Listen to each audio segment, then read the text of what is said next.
Asiera emango diogu, vamos a dar comienzo. Antes de dar comienzo a la misma, disculpar la no asistencia de Aitor Cid y Asiera Roita, que por motivos laborales no pueden estar presentes en la sesión plenaria.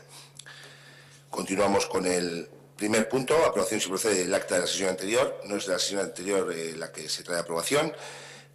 Corresponde a las actas de los meses de diciembre, enero y febrero y marzo, esas 4 actas que fueron remitidas pues allá por el 28 de junio.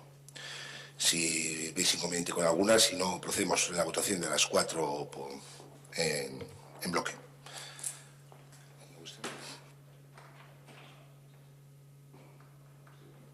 Vale, vamos a proceder a la votación de las 4 actas en bloque. Aprobación de las actas anteriores si procede. Quedan aprobadas.